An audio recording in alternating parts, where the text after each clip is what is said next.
Happy Friday, folks. It is Food for Thought Friday again, and it's our last live session, Jeff Ed, for the week. And we're going to wrap that up, and tomorrow morning we've got our training, our typical 8 o'clock, and that will be the week. So we are going to chat all things nutrition today. So Nutrition 101, what we do at Jeff Fitness, what it's all about, our principles, the way we kind of live, breathe, and eat, and how that also translates into what we give you guys at Jeff LIIT, the membership and the subscription there, and how that levels up in our one-on-one program.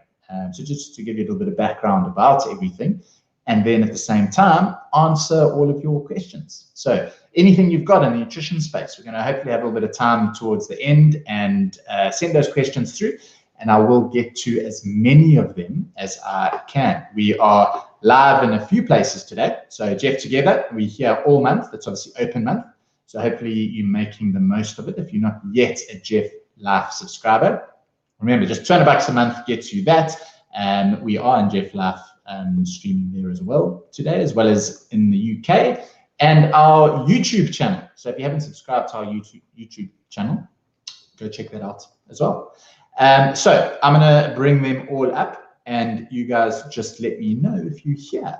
And we'll give everyone a minute or two to check in before we start talking Jeff Nutrition 101. All right. How is everybody on this lovely Friday as well? It's a bit rainy in Cape Town. So we had some beautiful rain overnight, which is great. It's going to be lovely to get onto the mountain at some point and go have a run with a little bit of water coming off there. Yesterday was an absolute scorcher, so it's a little bit cooler, which is fantastic. And we've got a busy weekend, keeping active and hopefully kind of keeping going with everything. Renee says, good afternoon. How are you, Renee? Amisha is here as well. Loads. All right. Pop in. If you haven't yet, boil the kettle, have a little cup of tea. I've got a lovely little bit of ginger rooibos here and sipping on that because it's cold. So it's going to warm up a little bit. Adele is here, swiping in. Nadine for Kelly's Crazy Crew. Pedro, who put together a fabulous recipe from Wednesday's Jeff Cook. And even the kids were loving it. Asked for it again today. And that makes me very, very happy. Kat in Swellendam, I'm very well, thank you. How are you? Natasha, how's it going? Karen, question there. Please clarify the difference between pumpkin and butternuts. Cool. I will get to that a little bit later. So send those questions through as I go. And obviously, if I miss any, I apologize, but I will try to scroll back and catch as many of them as I can. All right. Amy Jane is here. Paul, how are you? Coach Jethro, looking forward to this. Lovely. And Sharon, good afternoon. All ready for some mindsets. You can collect a yellow dot after this and get those mindset dots up as well. Shani, lovely to be able to watch a live session for a change, and it's lovely to have you in a live session for a change. Cool.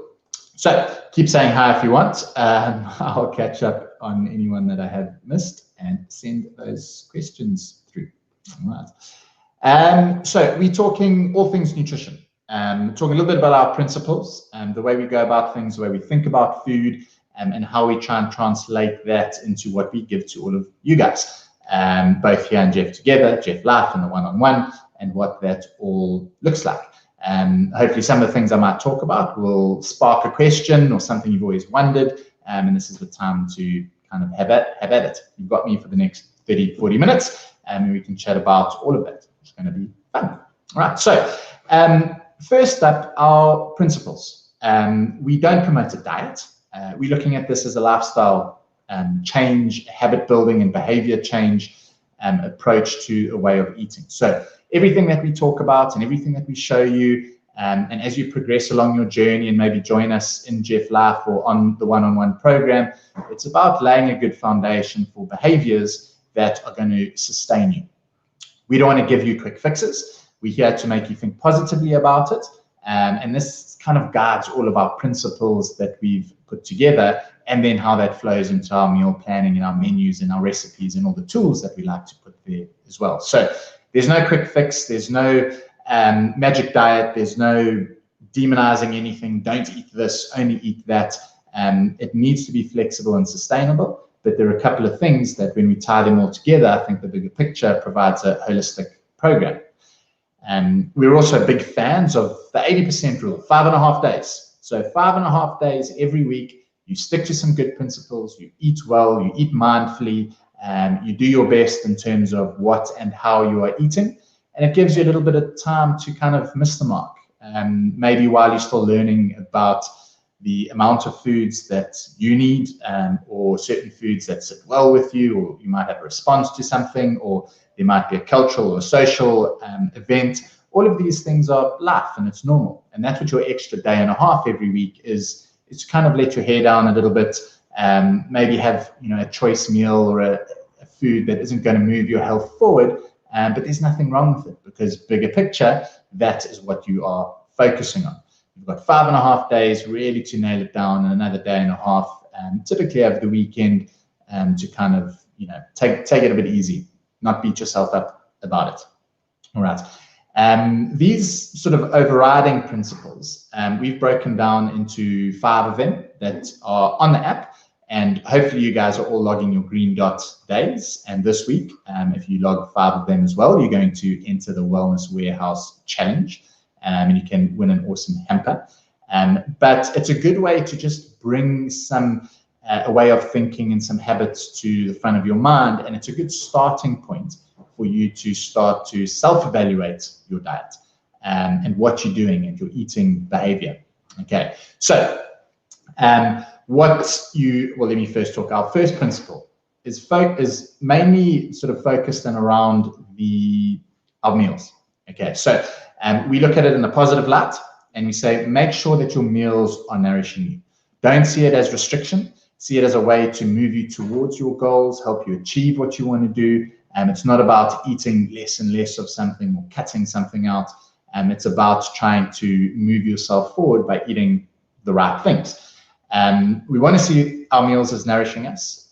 When I did my goal setting session with you guys last week as well, I didn't want you to tell me what you aren't going to eat. I wanted you to give me goals and things that you wanted to do. So what are the things that you want to do? Eat more of, learn something, things that you want to include more of in your nutrition environment. And in the same way, that's how you want to see your diet in that sort of positive mindset. Our meals, and you'll hear me talk about this quite often, we always combine protein, fiber, and fat. So those are kind of the 3 magic elements that go together to provide a complete meal. Source of protein, lean protein, it might be animal-based, it might be vegetable-based, it doesn't matter, both as effective in sort of health and based on your personal preferences. Fiber sources would be quality starches and grains, vegetables, fruit. Every meal needs to have some fiber in it.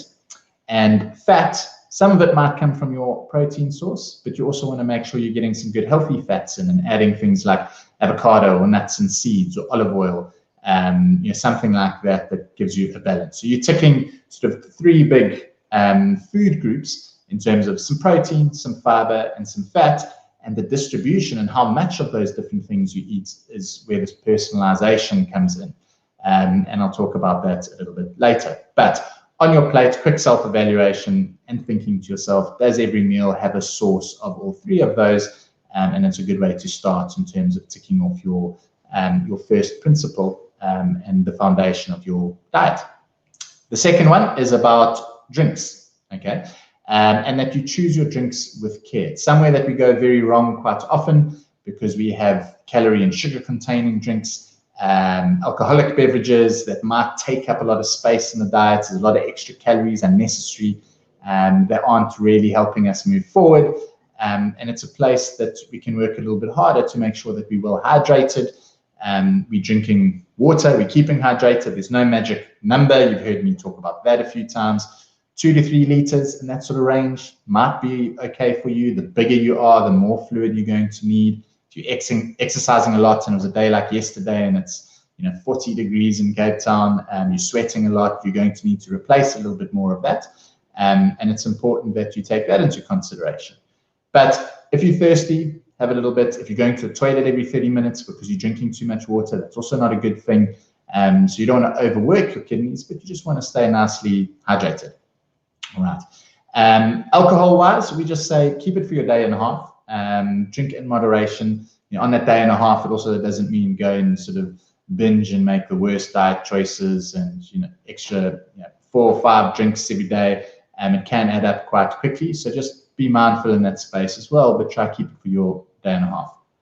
Coffee is one we often get asked about, and nothing wrong with coffee. Again, it's just something we want to moderate. Not necessarily a healthful food.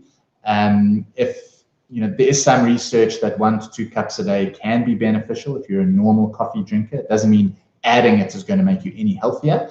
It also means if you have 1 or 2 cups, cutting it out is not going to make you healthier either.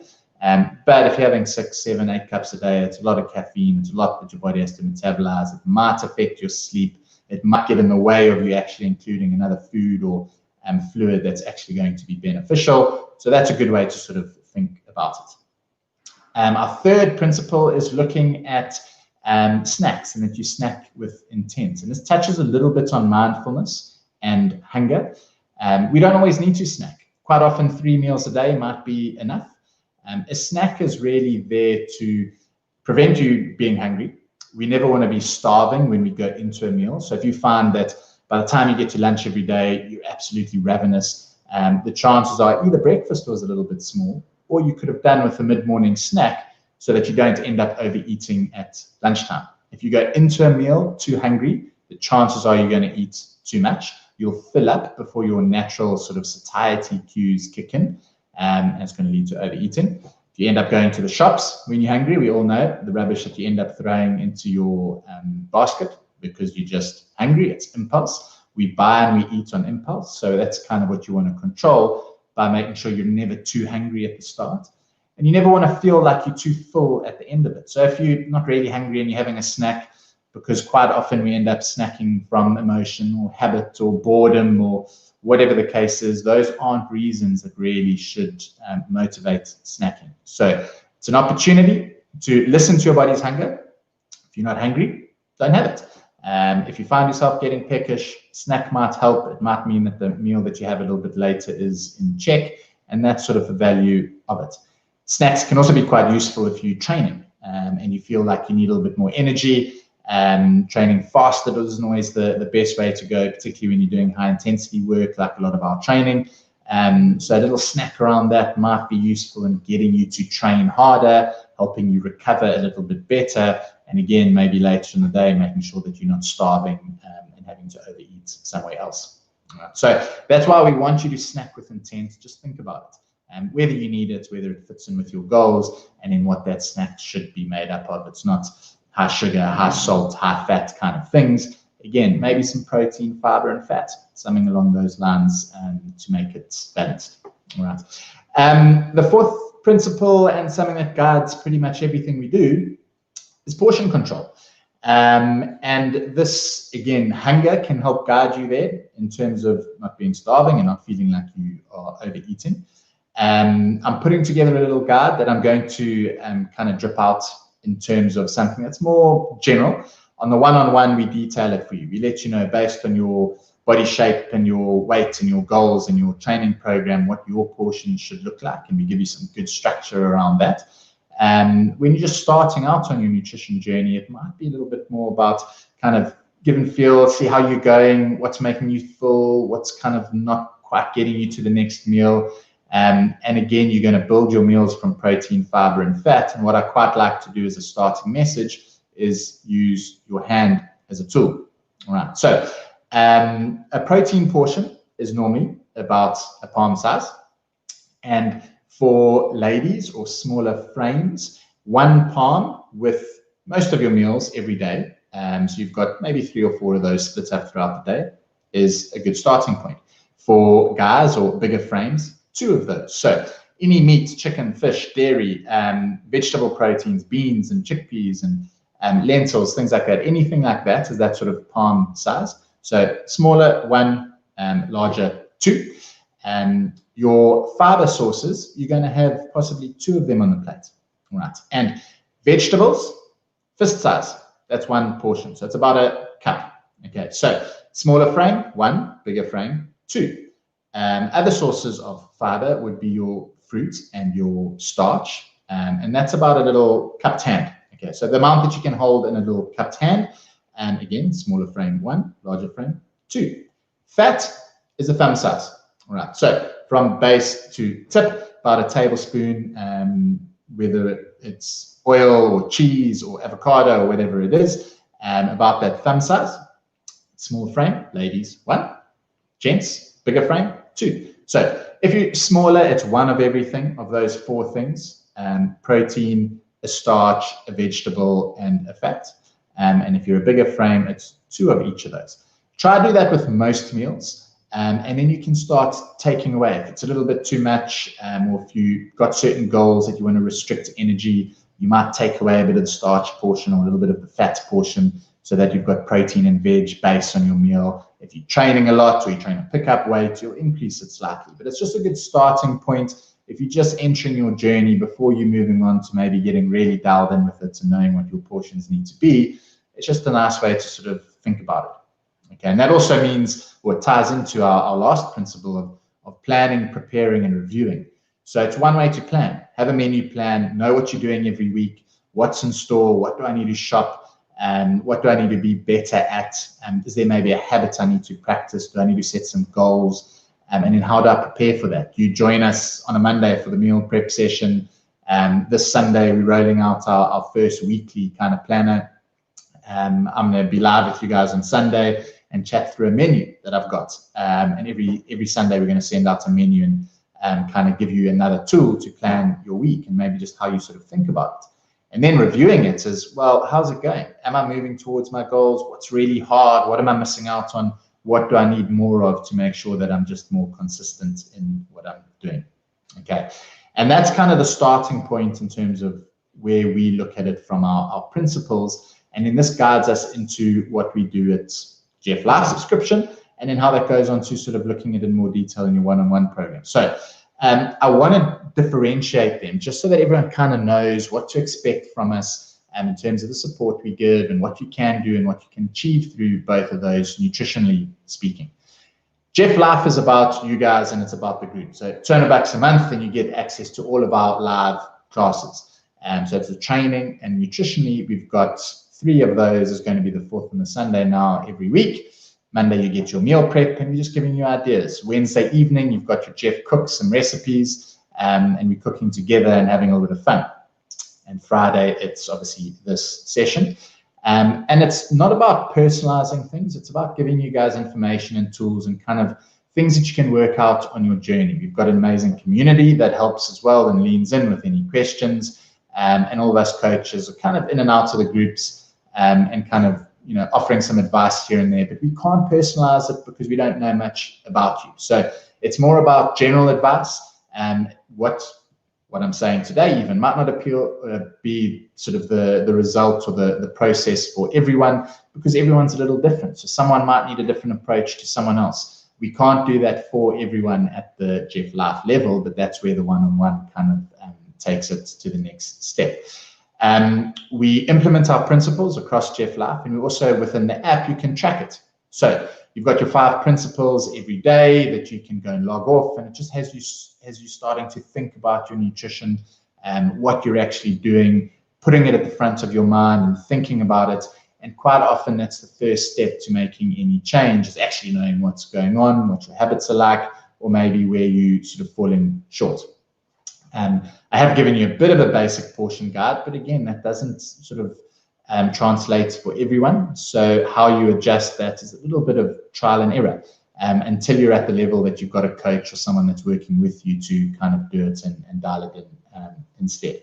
In February, we are launching a few more interesting things into Jeff Life. So it's really great value. We're going to be doing more in the nutrition space. And also there might be more that comes from you guys in terms of requests, things that you want to see, bearing in mind what we do is at a general kind of approach to give you the tools and give you as much as we can to tie it in there without actually individualizing it.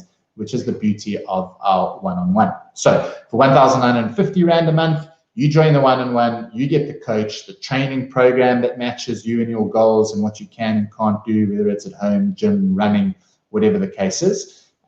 But importantly, the nutrition now gets tweaked accordingly. So after your assessment, based on your weight and your body shape and everything that kind of goes into you and how your body moves and the way you eat, we've got ranges of different approaches that we use. And it might be a balanced diet, it might be lower carb, it might be lower fat. We might want to restrict calories or increase them based on your goals. And these are all the differences that come into how you plug something into you and your needs, right? And this is the big thing. It's goal orientated. There's accountability. You've got a coach. It's personalized to that extent where it's not just sort of more of the population advice. The coaching element ties it all in to make sure that the tools we're giving you, are we using them? How are we creating your habits? What are the things we need to focus on every day or every week? That maybe things that you haven't thought about or processes that you can't kind of stick with on your own. So amazing value for money in terms of what you're getting moving from that up onto one-on-one. When you really want to dial it in, you want to get your results, you maybe not quite achieving what you are through exercise alone. That speaks to maybe the nutritional gap being there, and that's what we want to offer and try and get you there so we can help change your life, get you to where you want to be. And make sure you're sort of reaching those goals, right? So we translate all of those principles into what we're doing here for you guys. There's a bit more coming as well, which is going to be epic, and then how that goes up and beyond into sort of one-on-one support. Okay, so in a nutshell, that's what it's about. I wanted to get through that as quickly as I could so that I could get to your questions. So fire them away in terms of things to eat, what you may be struggling with, things you've always wondered about. There are a lot of myths out there. If there's, someone's told you something and there's a lot of noise in the nutrition space, we don't want to add to it. We want to sieve that out and give you a sustainable approach to eating, a healthy way of doing it, and the tools that can kind of get you there. And if you need it, the coaching that's going to do it as well. Okay. So the first question that came in right in the beginning was about pumpkin and butternut.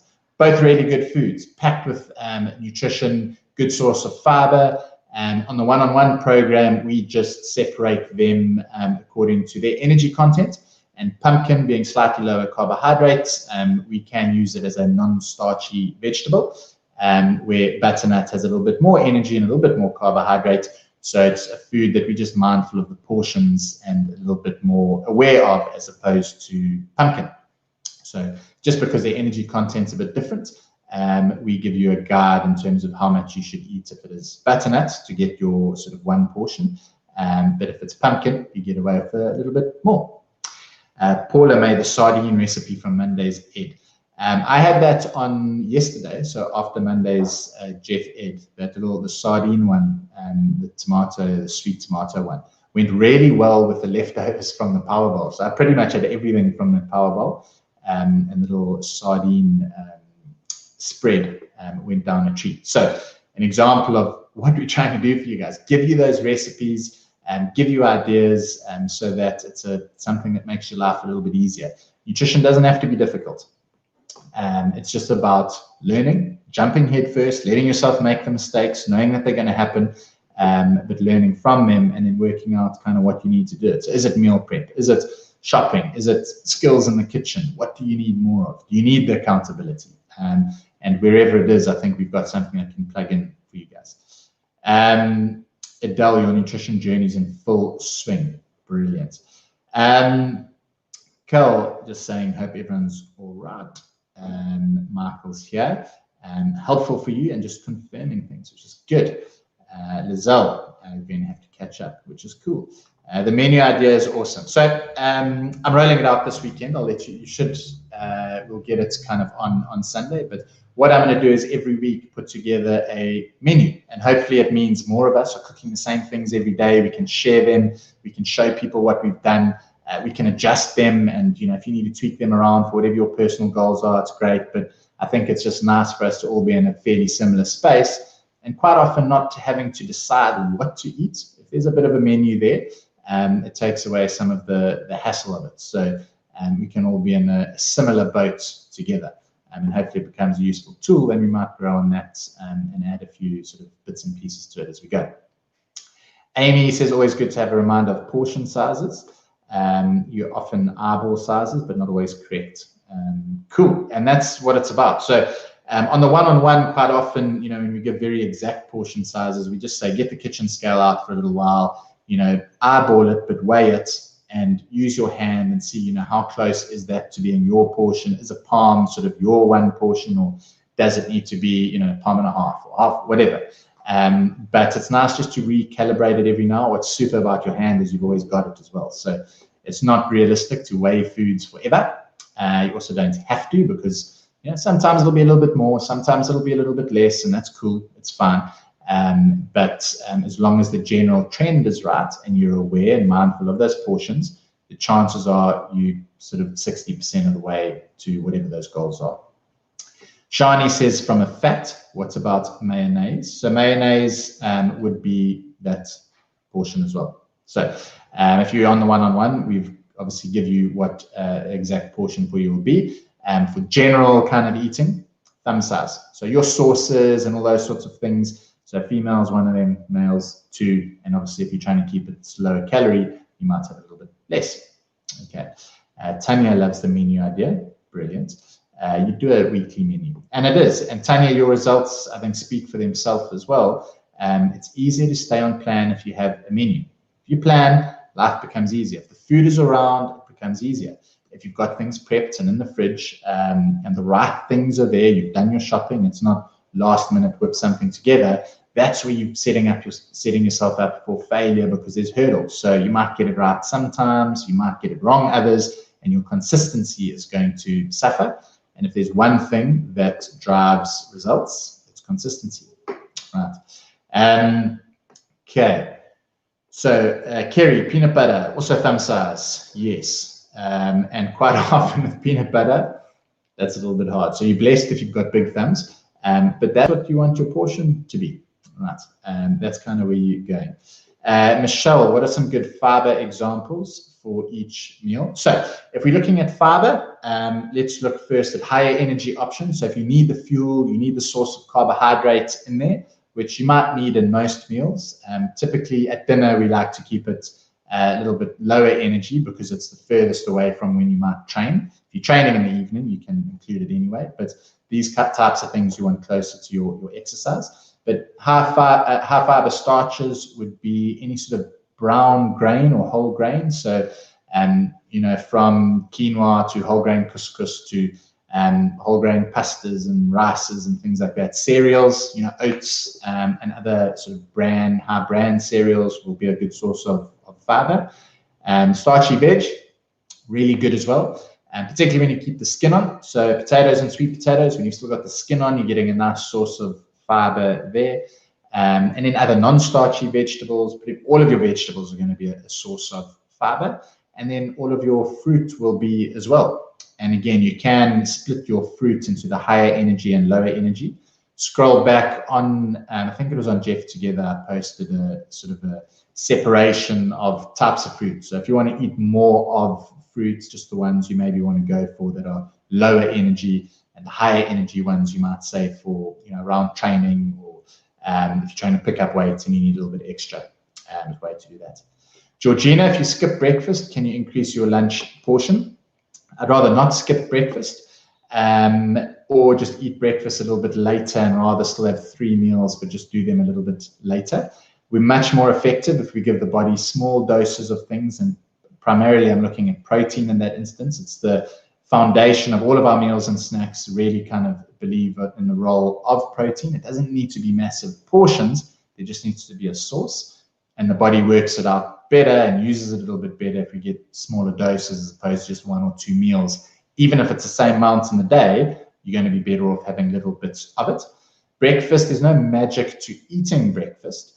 If you're someone who normally doesn't eat breakfast, that's fine. I'm not going to tell you to start eating it. I'll just say, well, have your sort of 3 meals later in the day and just split them up a little bit. As long as you're eating the same amount in the day, that's always going to be the primary effect of weight change. So if you're trying to lose weight and you're eating the same amount in 1 meal or 7 meals, your results are likely to be the same.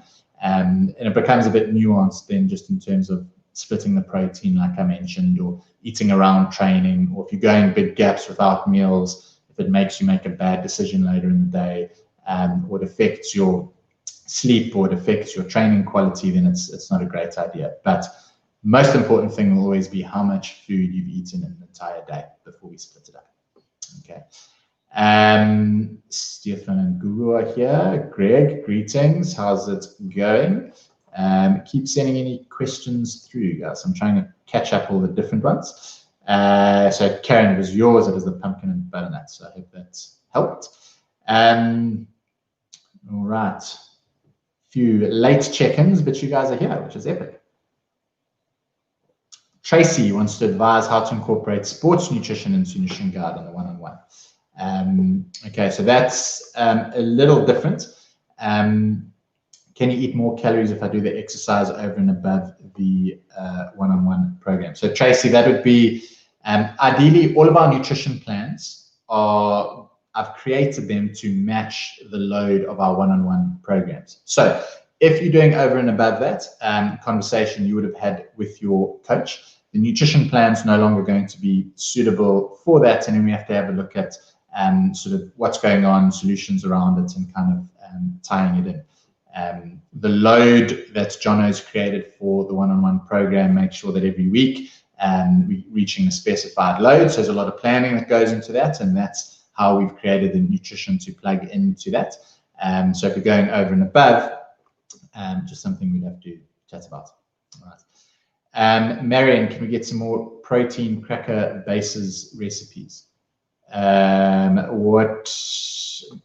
Okay, send me what you're asking for there. So do you mean like the almond crackers that we did a couple of weeks ago, something like that? Not a source of protein, but a cracker base.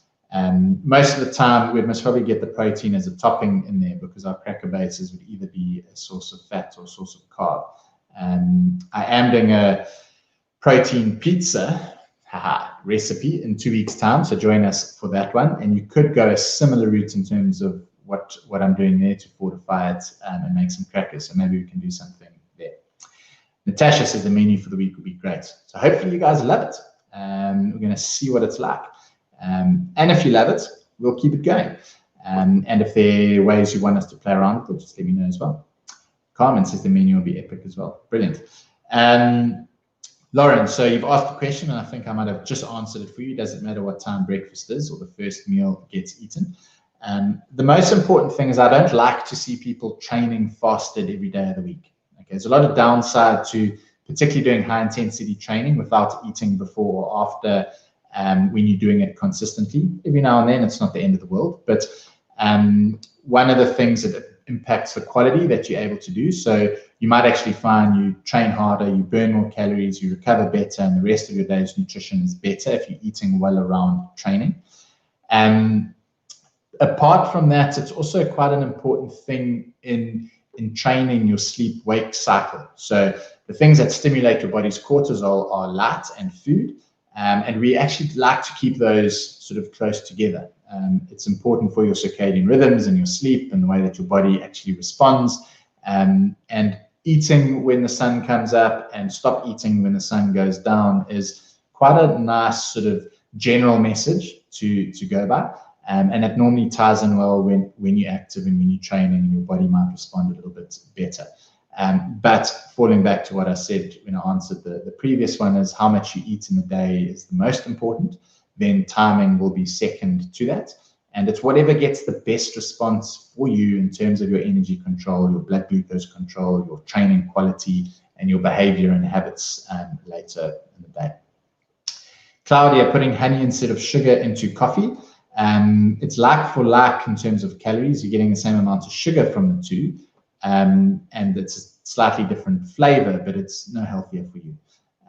There's nothing in, I mean, honey is slightly less refined than sugar, and slightly lower GI, but in the greater picture of things, it's not really going to make a difference. If you're having the same amount of either, it's going to be much of a muchness.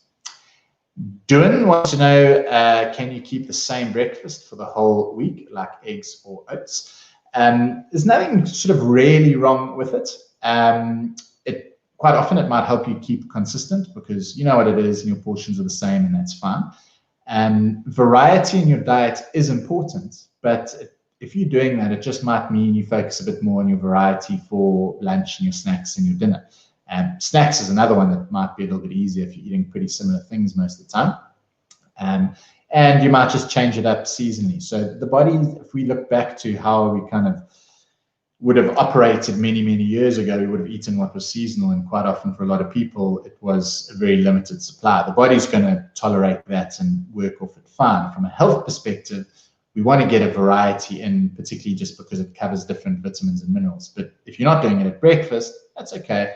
Then just make sure lunch and dinner that you're getting that variety in instead. So change up the colors a little bit more, really focus on that for your meals, change up your proteins a little bit. You've still got many other opportunities to get variety in throughout the day. Bridge, the protein pizza is epic. One of the things, you can also just freeze a good few of them and keep them in the deep freeze, and it goes quite a long way. All right. Okay. Scrolling between the groups. Any questions, guys? Send them through. What is your advice for our sugar addicts out there, especially after a meal? All right. So someone who really likes their sugar, quite often it's a habit thing. The sugar addiction thing is one of those myths, and it's not so much a physiological thing as it is a behavior and possibly sort of emotional thing. It tastes lekker, and you know, we were created for something sweet to be safe and think that, you know, it's good, and the more we have of it, you know, the better it is, particularly if we need energy or kind of feeling low on it. So the first thing is to break through the habit of it, and try and find out what is causing it. So if it's an imbalanced meal, you might find that a little bit after a meal, your blood sugar drops, and it's actually physiological because the meal wasn't balanced, or it wasn't enough to satisfy you. You need to get a bit of better balance out of it. Or you try to find some things that can replace it. So if it's a behavior thing, quite often doing something takes your mind off it. So if after a meal you're just sitting down, not active, you're in front of the TV or something like that, it can be a little bit of a habit-based thing.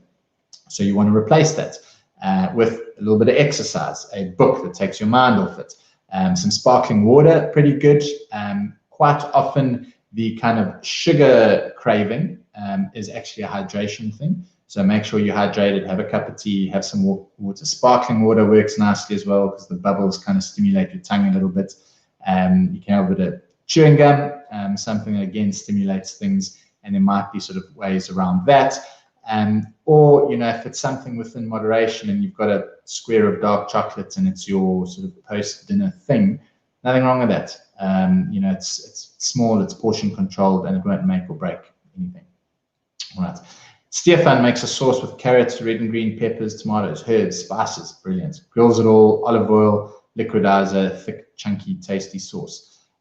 Perfect. So that's a great way to replace veggies, add veggies. I wouldn't even say replace, you add them. So you're having your meals and you can get more in because you've put it all into something. So it's a fantastic way to kind of go about it. Okay. Thoughts on the Woolies Carb Clever granola? It will be very high in kilojoules. Any low carb substitute is typically very high in fat. So calories are going to be higher. And this is something you really need to be mindful and careful of. When they replace whatever the carb source is, normally it's a nut or a seed or a coconut or something that is doing it, and they're all sources of fat. So your portions actually normally need to be smaller than the one that you're normally eating on the carbohydrate one. Okay, Kerry, that is a good question. I'm mindful of taking too much of your guys' time, but there are lots of you still around, so I'm going to talk for a little bit longer. Apologies in advance. Okay. Snack ideas other than the fruits and nuts. So loads of things that we've kind of filmed in that. The menus are also going to give a little bit more ideas on snacks, and some of the recipes in the database as well. So there's going to be loads in there, Sarah, and hopefully that'll give you some ideas. How bad is it having more healthy fats than the plan allows? It's just extra calories. So It might make or break your success because you're having more than what we've kind of predicted that you're going to need. And if you haven't accounted for it in another way, it just means your portions are going to be giving you too much energy. Leona doesn't have much of an appetite in summer, but you feel great and train every day. Any ideas on what I can drink instead? So liquids are a good way to overcome appetite issues. Again, make sure they just provide a source of some protein, fiber, and fat. So protein from some dairy and from a powder if you need it. I'm doing a protein powder session next Friday, so tune into that. Fiber, it might be some fruit, it might be some veg. You can get that into liquids as well. And fat from some nut butters or nuts or seeds or something like that. You can also do a similar way of doing your soups. Make sure you're just ticking each of those boxes. All right. Yolandi, frozen goods, do they? No. So they're actually really, really good. Frozen and tinned get a bad rap, but frozen particularly, they get flash frozen almost as soon as they're picked or harvested or whatever, and it locks in so many nutrients. So they're a really good thing to stock up in the freezer and actually have sometimes better nutrition than the fresh stuff that has been sort of a good few days before it gets to you on the shelf. So don't be afraid to incorporate more of those and tinned foods as well. All right, pleasure. And I think that got to all of it. I'm going through each of the 3 groups really quickly and just seeing if I missed any questions. But so Colleen, Colleen, I haven't seen your name in a while. It's so nice to have you join me. Thoughts on Woolies fat-free feta cheese? It's pretty good as a protein source. So what's quite nice of it, most of the cheeses we see as a source of fat, but the fat-free ones are actually a really good source of, or sort of reduced fat, depending how they're labeled. They're a really good source of protein. So the feta in that instance can be used, quite often we use cottage cheese in that way, but the reduced fat ones are pretty good. Lauren, is sweetener okay instead of sugar? I'm not a fan of sweetener every day, mainly because of the impacts many of them have on gut health, and how important gut health is. And obviously, we've done a few sessions on that, but it's something I wouldn't say we want to consume every day. It is safe for you, and it's unlikely to cause any significant issues, but it might be that we can't achieve our goals, and particularly from a weight management point of view, it's something kind of, I suspect, there, because of its impact on gut health. So use it sparingly, there's nothing wrong with it, but it also depends on the type of sweetener a little bit. All right. Cool. Carmen, pleasure. Natasha, can you give me more detailed guidance about the 1.5 days? Cool. So as long as you don't use the term cheat meals, I hate it. There's no such thing as cheating. There's no such thing as clean meals and clean eating and all of these things that have a very positive and a conversely very negative association. We need to be careful for. The 1.5 days is just about letting your hair down a little bit. So you work really hard for 5.5 days, and the foods that you really like but might not fit into your 5.5 days, that's what you have then. You still want to be mindful. You still want to choose good options. You want to be aware of your portions. You don't want to pig out on it. So and plan it. It's also not 1.5 days of, well, I've just fallen apart. Just say, right, on my 1.5 days, I really feel like, a burger is not the healthiest meal. I like it. I'm going to keep it for my 1.5 days. It normally means about 6 misses. So 6 times you'll get something wrong in a week. And it might mean your portion is off or your food choice is off. And you've got 6 of those to kind of use up how you do. It might be, a glass of wine, and that's one of them. And it might be a portion if you missed, and that's another. And it might be, you felt like a little chocolate or whatever the case was. And those will accumulate. But if you go nuts for a 1.5 days, it might still break your progress overall. Okay. Last 2 questions, and if I miss anything, guys, just send things to me. Hummus and carrots, cucumber, your favorites? Cool. So hummus, a bit of protein and fat. Rather just choose the reduced fat one. Otherwise, it's only a source of fat, really. And your carrots and cucumber are going to give you some fiber. And the hummus will give you a little bit. So nice way to have a snack. Wouldn't be a meal, though. You'd need more protein than that to make it up into a meal. So add that with a little boiled egg or something, and you might have a little bit of better balance. Okay. Done. I think that was it. I think I got to them all. Brilliant. How does Greer do frozen avo and what it's like when it's defrosted? Pretty much the same. So you just peel it, slice it up, dice it, and stick it into the freezer, and you can use it. So it goes nicely into a smoothie or something. You can make some guacamole with it, so you can use it the same once it sort of defrosts. All right, guys, longest food for thought we've done, 45 minutes. I do apologize, but there are too many questions and I didn't want to let you guys down.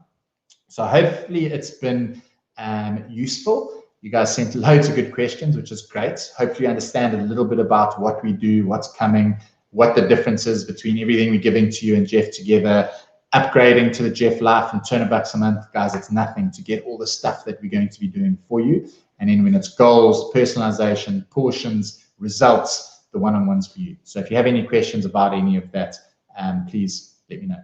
Okay. Enjoy the rest of your Friday. Please join us for the session tomorrow morning. We're going to be having our UK workout, and it's going to be good fun. First time we've tried anything like this, and I think anyone has. So it's going to be great. Nice active week. Join me on Sunday. We're going to talk through the first week's menu and what's in store. And then we roll on next week again. And I'll see all of you legends on the other side. Have a fabulous one. Cheers for now.